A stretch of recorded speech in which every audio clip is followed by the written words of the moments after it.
Салам радиосунда жаңылыктар.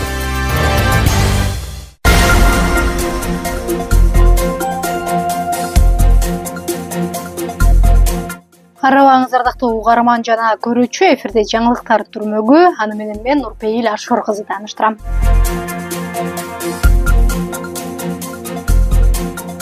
Баткенде күйөөсүнүн урут токмогунан 32 жаштагы келин комага түштү. Бул маалыматты облустук милиция Салам медиага тастыктады.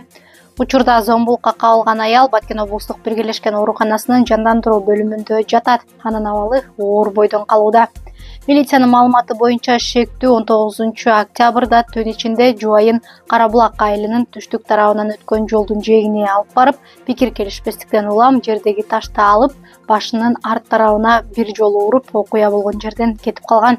Учурда шектүү убактылуу кармоо жайына киргизилип, ага жазык кодексинин ден соолукка оор залал келтирүү беренеси менен кылмыш иши козголду. Белгилей кетсек, Баткен облусунда үстүбүздөгү жылдын 7 айына карата 407 үй бүлөлүк зомбулук катталган. Анын кесепетинен 287 аял жабыркаган.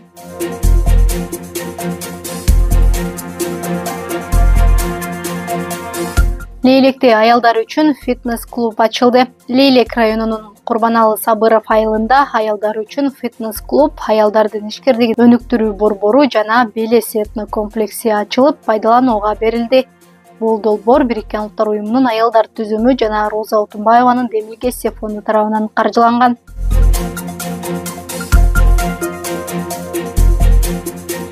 Милиция үч коргондо зомбулуктун алдын алуу боюнча түшүндүрүү иштерин жүргүзүүдө. Баткен облустук ички иштер башкармалыгынан билдиришкендей, Кадамжайдын Үч Коргон, Калтак жана Чабай айылдарындагы мектептерде окуучуларга зордук зомбулуктун алдын алуу, кылмыштуулукту болтурбоо жана мектеп рекетчилигине жол бербөө багытында түшүндүрүү иштерин өткөрдү.